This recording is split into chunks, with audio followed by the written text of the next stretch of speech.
Smackdown, Smackdown, Smackdown. What do I got to say about Smackdown tonight, folks? Especially after Survivor Series. Where do we go from here?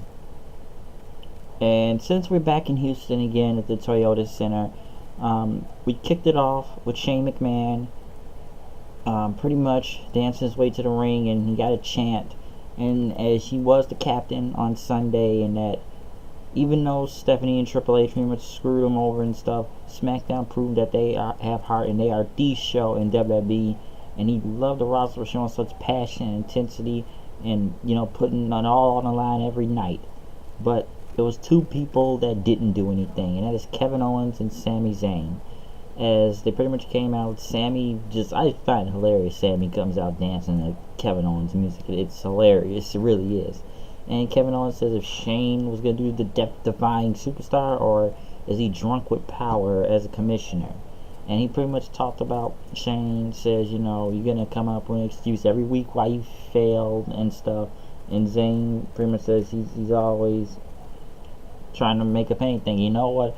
We could have beat the Shield. It could have been a 5-on-2. We would have run for SmackDown and beat everybody on Raw. We could have even took down Brock Lesnar, as Sami said, yep, double yep, triple yep. And Shane says, you know what? You're talking to the commissioner tonight, and you have no respect for the roster or anybody in the back, or anyone here. So I'm gonna make my job easy. I got 2 words for you, which people thought would be suck it, but after many people knew where it was going. But Owens says, you don't gotta finish that last sentence because we are too valuable. We are future Hall of Famers and everything, and you can't do anything. And SmackDown, Shane says, everybody in the back, they hate your guts and everything. And you know what? I'm gonna say it. And then Daniel Bryan came out and he says you need to put aside your personal feelings for terminating their contracts. We have a solution, they said. And pretty much Zayn says, you're a reasonable man. I knew Bryan was a reasonable man. And Daniel told him to shut up. And he says, you know what? The New Day want to get their hands on you. So it's going to be a handicap match. The New Day versus Sami Zayn and Kevin Owens. But it'll be a lumberjack match with all of SmackDown roster there. Even though he sent Randy Orton home, by the way, since Orton wanted to get his hands on him so badly, they sent Orton home. But pretty much now, I guess Daniel wants to take over now and stuff. But I guess he wants to get payback on them or something. Well, yeah, he's got to get payback on what they did Sunday, but we'll see where this goes. Jey Uso went against Shelton Benjamin. Uso's coming out a big win from Sunday. Shelton Benjamin and then pretty much got the win with the pay dirt. Everybody says Chad Gable looks like he's more and more like he's coming a heel every other week, it looks like. That's like the plan. I don't know if that's a plan or anything, but like he shows a lot of heel tendencies, and I've been seeing that a lot. So I guess there are going to be challenges for the titles still. So yeah, the Bludgeon Brothers are going to debut tonight. We'll get to that. I have a lot to say about that, by the way. But I don't know why, but I guess it's just going. Gable and Benjamin still being the number 1 contenders for the tag team titles against the Usos, since we never really got a full match going on there. Kevin Owens and Sami Zayn tried to get Baron Corbin to join, didn't work. Tried to get Bobby Roode to join, didn't work. And Corbin pretty much says, go try someone weak-minded, and Roode said you cost him a huge opportunity on the roster and on Sunday. And so I'm going to get my receipt tonight on you guys. Naomi was in the back in makeup and I have a lot. I don't know where this is going. And there's a lot to speak on this also. Ruby Riott, Liv Morgan, and Sarah Logan from NXT show up. And they beat up Naomi. And then they beat up Becky Lynch then when she tried to make the save. And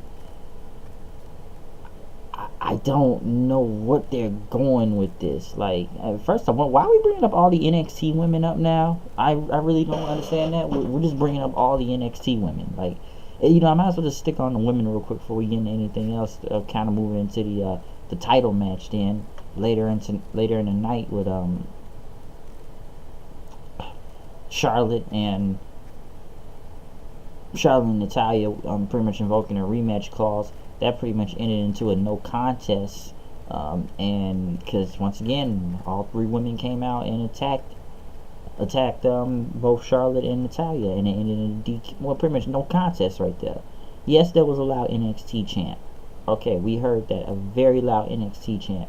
But even I'm wondering, like, okay, we first bring Paige back, and then she's got two NXT people with them, and now, and I'm looking at this like, is it Ruby Riott a face on NXT? And was it she go against what's her name, Sonya Deville, this on coming up soon on NXT? And listen, and don't get me wrong, a lot of these women are not established coming up from NXT. It's like, we're just bringing anybody up. I'm like, is there going to be any other woman left in NXT right now? Because I thought that didn't make any sense. Like, I think Ruby Riott is good.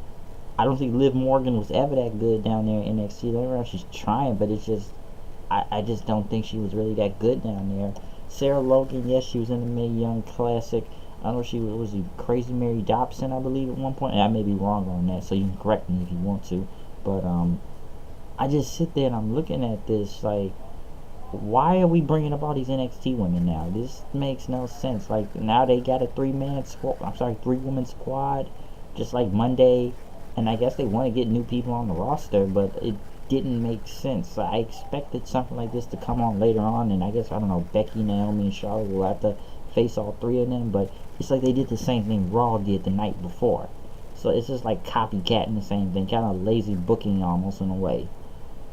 But they really never really established themselves in NXT that much, really, or even near the, well, I guess they were a little somewhat near the NXT Women's Championship, but it's just like we just brought them all up just because. And this is rumor thing that there's supposed to be a Women's Royal Rumble coming up soon. I don't know if that's true.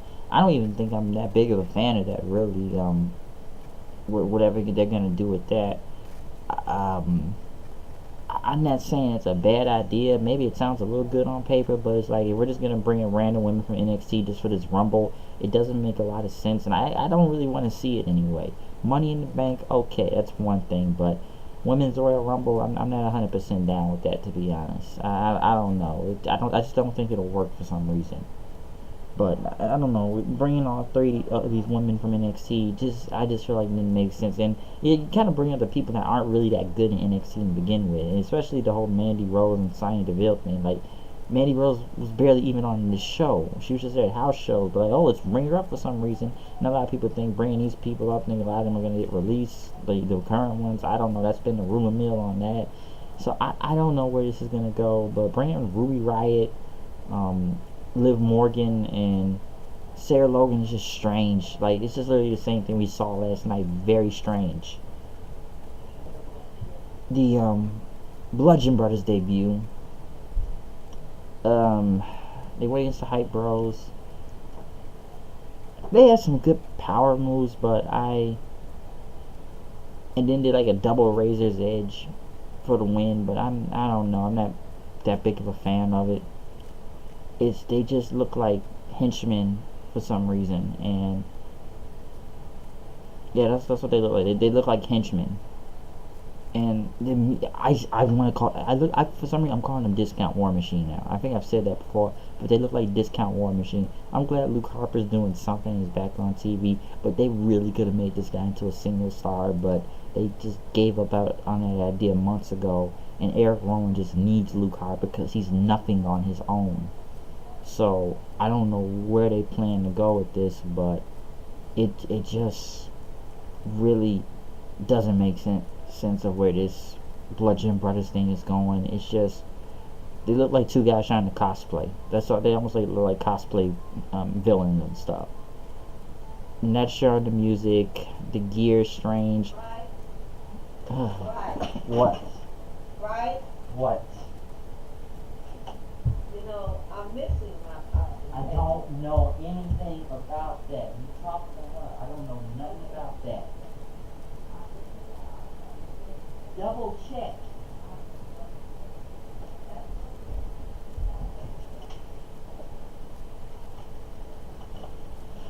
So I was really interrupted.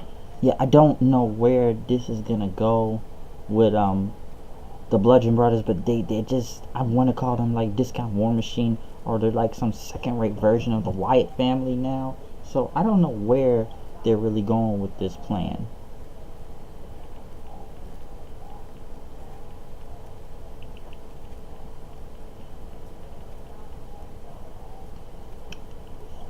Yeah, I don't know where they're gonna go with the Bludgeon Brothers, but I don't know. It's giving them something to do, and I guess they need tag teams on here. But I really believe they could have made Luke Harper into a very good single star, but they just gave up on the idea, and I'm just not going with this. AJ Styles came out, the new champion, as he came out. Paul Heyman, they showed a clip on Paul Heyman, which he just put AJ Styles, he put him over. Talking about he was, and it's kind of true, he is this generation's Shawn Michaels, Ric Flair, or Bret Hart, and he praised him and of him being the WWE champion, one of being the greatest in-ring performers of all time. So that was cool, and AJ says he's earned respect, but get the fuck away from me. And blah blah blah. 1 1 2 3 4 5. AJ Styles. Yes, like I said, AJ Styles pretty much says, there's no trophies for second place, but if Brock wants to do a rematch, he'll be ready. And in the sequel of Rocky, Rocky wins. But AJ says, back to SmackDown, the house that AJ Styles built, and Jinder Mahal. And he's a little salty, so he told Jinder to come out. But as Jinder showed up on the Titantron, he says, I will face you when I am ready. And I guess he will do it at the next pay-per-view, Clash of Champions in 4 weeks. As this is my time, I will get my rematch on my own time. I could have taken out Brock Lesnar, I would have been the Beastmaster. But AJ has a stupid idea. He says, why don't you just come out right now? But then the Singh brothers attacked them, but AJ took them out and hit a Styles Clash, and Mahal just kept talking on the Titantron, and that was it. So AJ's against Jinder again, so hopefully Jinder doesn't win the title. I know that. Hopefully. So I swear it would be silly if he just gets the belt right back just because of this whole India tour thing, and maybe they finally find out this man is not a draw and he sucks and he's just a jobber and should have never been champion in to begin with. So yeah. So hopefully we'll see where this feud goes, but something told me Jinder was going to be back in the title picture anyway, since he has a rematch clause. We got through the women. Kevin and Sami tried to ask for Rusev Day, as he said New Day made fun of it.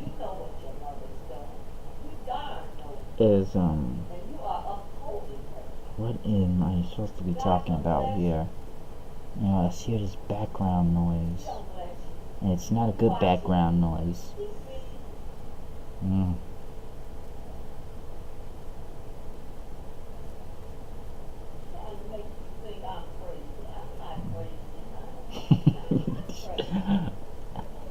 I gotta take care of this background noise, so hey, I'll be right back.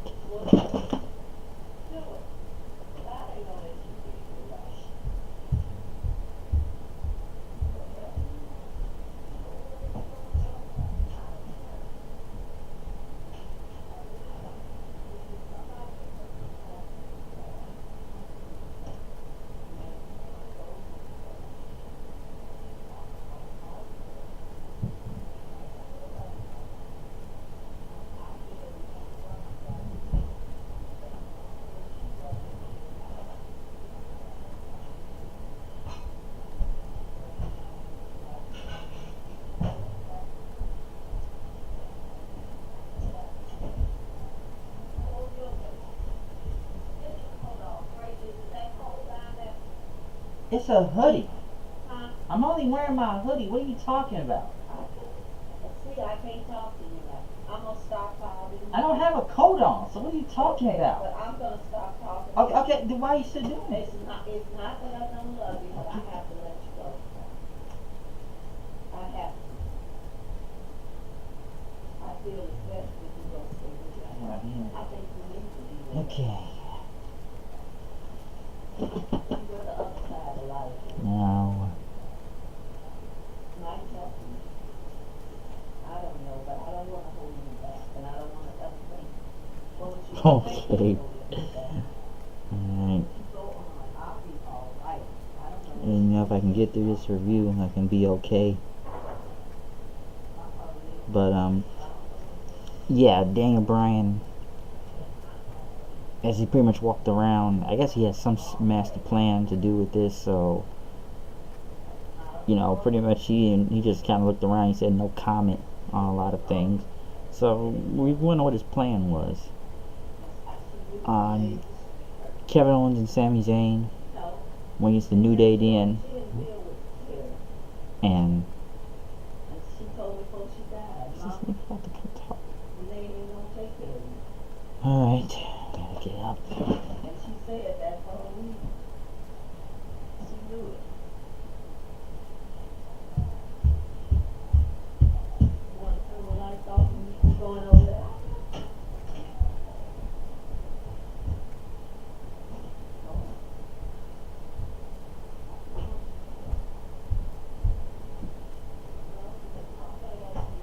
I said leave me alone. That's it. I just said leave me alone.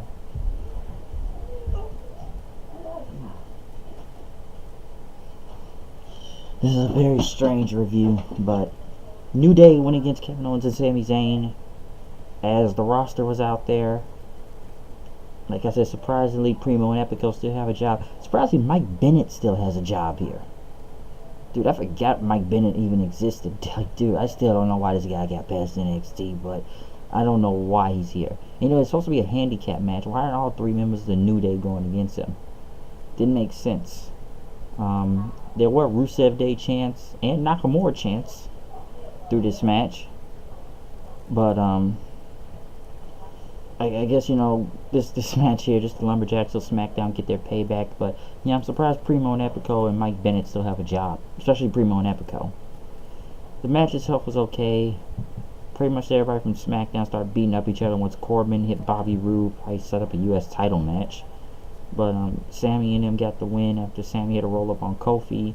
And then after that, Rusev had attacked Big E as Big E tried to stop them.